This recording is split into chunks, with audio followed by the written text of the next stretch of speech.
Good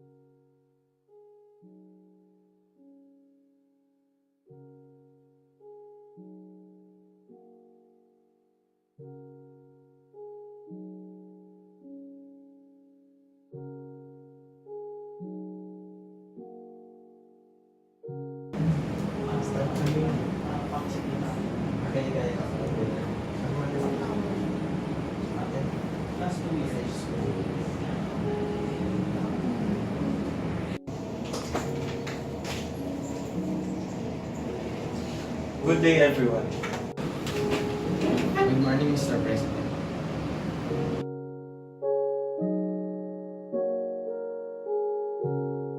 The meeting is called to order today, April 12, 2019 at 9 a.m.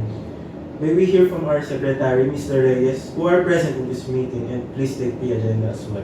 Yes, Mr. President, the officers present in this meeting are the following. Our CFO, Mr. Oteiza, our COO, Mr. Matilio, and our Chief Auditor, Ms. Chu.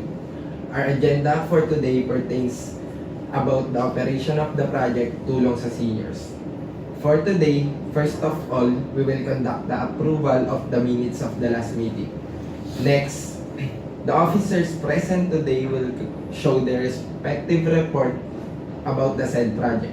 And lastly, the committee will talk about the upcoming project of our organization, Sports Club for the Youth. Thank you, Mr. Reyes. You're welcome, Mr. President.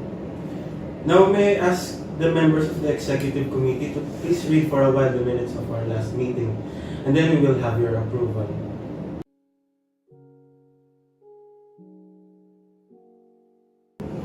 It seems that everyone is finished reading. May I hear a motion to approve the minutes of last meeting? I move that the minutes be approved. I second the motion. The minutes had been moved to approve and had been duly seconded. With that, may I hear a committee report regarding the Tulong sa Seniors project? May I hear first from our CFO, Mr. Oteiza.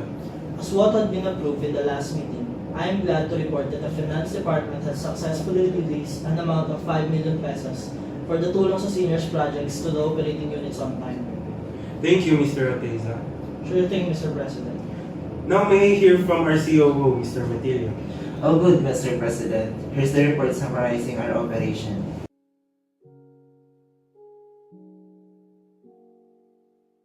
As you can see in the report prepared by Operational Manager Mr. Kupit, we had successfully disbursed the amount of 5 million to corresponding cooperative at target barangay and expanded 2 months from February to March.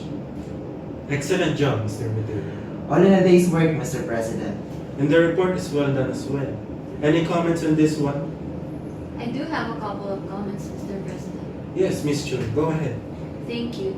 First, Mr. President, I would like for you to take a look at this.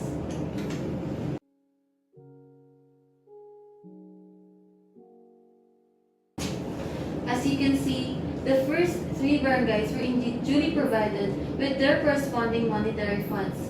But things get problematic for the last 2 barangays, and I'm afraid that the report regarding the disbursements of funds is not completely saying the truth.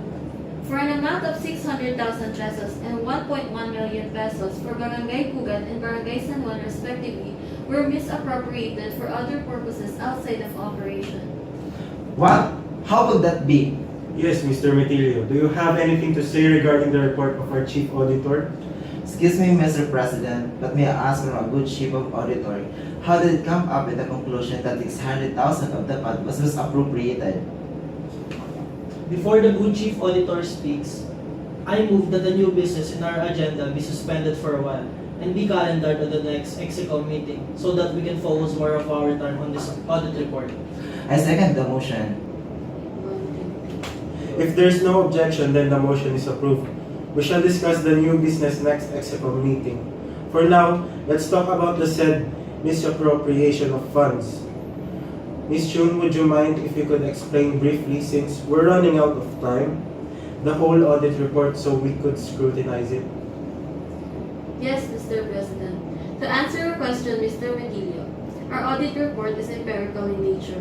We go through a careful process of research before coming up with a conclusion. Our audit team just found out that there was an overstatement regarding the cost of 2 irrigation pumps. Your financial reports stated that the pumps cost 500,000 pesos each, while market cost is actually just 200,000 pesos each. Furthermore, it has already been confirmed as well as the cooperative for a fake project was non-existent, as confirmed by Barangay Captain Juan Carlos of Barangay San Juan, Nagonay. Therefore, our company has a total of 1.7 million of misappropriated funds regarding the Tulong sa Seniors project. That's all. Any comments? As I am so upset with this report, and because safeguarding the assets is one of our core functions, I move that we will conduct a special session regarding this matter on April 15, 2019. And I also move that Mr. Mangkok Kupit be included in this session to explain this alleged misappropriation. I second the motion. The motion to have a special session next EXECO meeting, April 15, 2019, and to include Mr. Makukupit has been moved and duly seconded. With that, shall we end this meeting? I am hopeful that we could resolve this issue regarding the misappropriation of funds of Mr. Kupit. Thank you, Mr. President. Thank you for attendance, everyone. The meeting is now adjourned.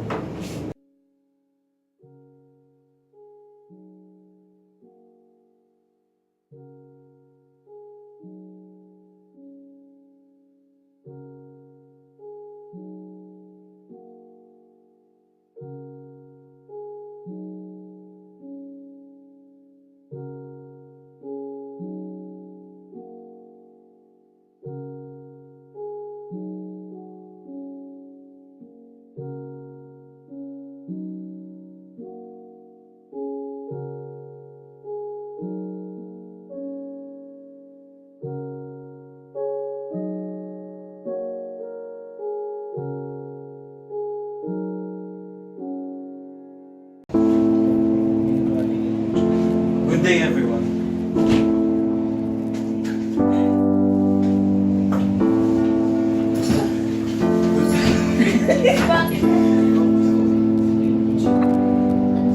Downtown we let it go.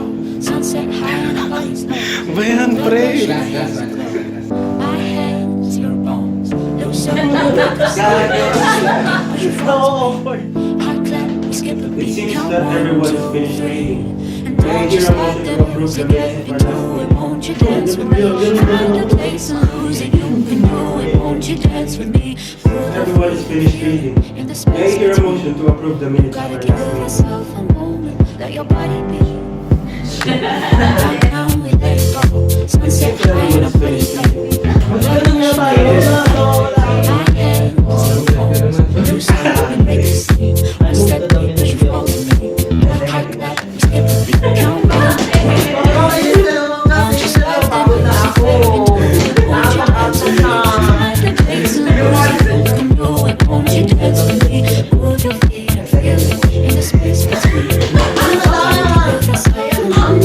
Wala tayo matatapos dito. As we get down in the road, caught up in the my hands are gone. Set on fire, spin around, you can feel the breeze. Count 1, 2, 3. Just let the music play. Won't you dance with me? Find the peace and music. Won't you dance with me? Gotta give yourself a moment. Let your body be. We gotta lose it. We gotta All good, Mr. President. We gotta lose it. We gotta lose it. We gotta lose Sige, tutigas na. it. We gotta lose it. Isang oras na tayo tumatawa na tayo matatapos, guys. Oh, good, Mr. President. May action pa ko rin mga ganito.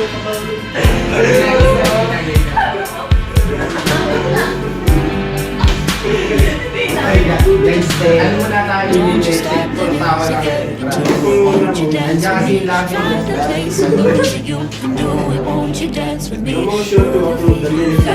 In the space between, you gotta give yourself a It seems moment. that everyone...